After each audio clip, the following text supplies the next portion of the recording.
different intensity demands result in different amounts of CO2 deficit. Therefore, the larger the epoch as you need to recover more and get more O2 in. In maximal, you'll have a longer recovery and a larger oxygen deficit as you are working anaerobically. Therefore, there is a larger amount of oxygen that needs to be recovered. The lactic acid phase of epoch is removing excess lactic acid that is built up during exercise. The excess oxygen that is consumed in recovery will help remove the waste products in the body. As you can see, different exercises have different demands in the body systems. Therefore, if you're doing a 100-meter sprint, then your epoch would be bigger as you need to recover more oxygen after exercise. Where in a marathon, because it's aerobic, you'll be able to get oxygen in, and therefore you don't have such a big recovery as you need to consume as much oxygen. Fast component recovery, alactic. Myoglobin is the carrier molecule for oxygen in the muscles. The alactic system helps this resaturate with oxygen in order to create energy for working muscles to use. As well as myoglobin, hemoglobin is being resaturated in the blood has a maximal supply of energy. In order for this to take place, there needs to be half a litre of oxygen to fully saturate blood. Myoglobin and hemoglobin. This takes around 1 to 2 minutes to take place. The system also synthesizes ATP and P3 stores in the muscles. In order for this to happen, there needs to be 3 to 4 litres of oxygen to become fully saturated. This takes about 3 minutes. As this is taking place in the recovery phase, the aerobic system is being used. This creates energy to rebound the ATP, which is used for energy. If you're playing in a football match, this recovery will take place throughout the game, as it has intervals of high intensity work such as a sprint and lower intensity work such as walking back, for example, where the body can start this process. Longer recovery time is needed for the alactic system to fully recover. Slow components. In order for waste products of the aerobic exercise to be removed, CO2 needs to be removed from the muscle and transferred to breathe out. The 3 ways that this can be removed is carbonic acid, blood plasma, and carbaminohemoglobin. For this blood to be transported quick enough carrying out the waste products, other factors need to increase in speed. Cardiac output and ventilation need to increase. Cardiac output is the amount of blood pushed out of the heart each minute, and the ventilation is the amount of times we breathe in and out in a minute. If both these increase, then the speed of blood circulates back to the heart and lungs is greatly increased, meaning more carbon dioxide can be expelled each minute. In exercise such as playing a game of football, there would be more CO2 putting in working muscles than at rest, as this is more energy being used than there was before. As there is now an increased level of CO2, the chemoreceptor cells CCC, there is an increase in acidity and therefore cardiac output needs to be increased. Removal of lactic acid.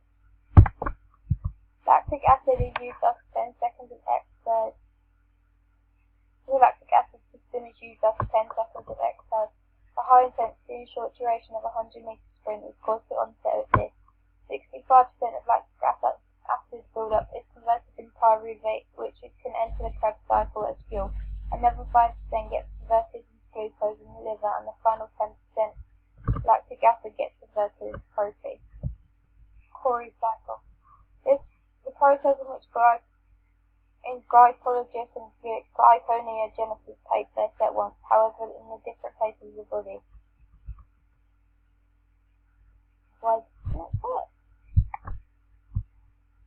Replacement of muscle glycogen stores. Muscle glycogen is a stored form of carbohydrates which can take up to a couple of days to replenish after exercise.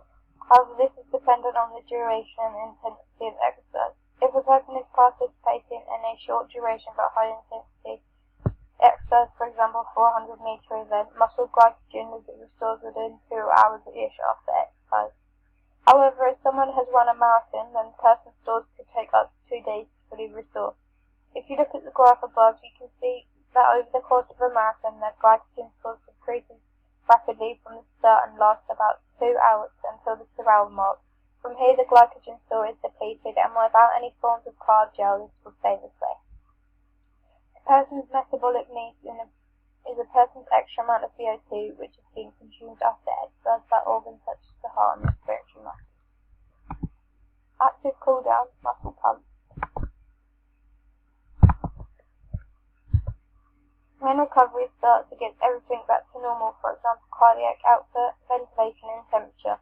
Recovery is dependent on the demands for exercise, and for example, a marathon runner will have much different recovery to a 100-meter sprint.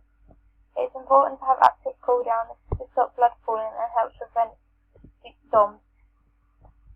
Skeletal muscle pump will keep blood flowing. If an athlete keeps walking after their race, it will help keep the muscles in our body contracting and having constant contractions. This helps blood keep flowing and moving around our body.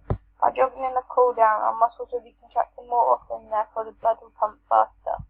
The speed of lactic acid removal will be dependent on the intensity of exercise done. For other athletes, for example, a high intensity like a 100-meter sprint, there will be a longer recovery than a marathon runner. Also, the speed of lactic acid removal will be dependent on whether the athlete rests during their event. For example, in basketball, during times out, the individual's body will be able to start recover and resynthesize ATP and PP, but it will also be able to start removing waste products. Studies tell us that active removal after event encourages the recovery and produces muscle lactate levels. This was suggested by Hamidi et al. However, there are other studies that contradict this. It shows that active recovery does not decrease an athlete's physical recovery and has a positive effect on physiological effects. Low intensity active recovery appears to be significantly reduced accumulated blood lactate and speed muscle recovery by increasing blood circulation. However, recovery is also based on the general level of fitness you already have, as you can see by the graph. Fitter individuals will recover in a much quicker time, as their cardiac output is better than a non-fit person. To get a better recovery, an individual will need to increase the quality and intensity of their training and improve the energy system induction. Once again, this can be done by improving their training schedule. Other strategies to recover is cryotherapy. This is using cold substances to help remove waste products, for example, an ice bath or an ice jacket. Another way that recovery can have to take place is a sports massage, or even changing an individual's diet.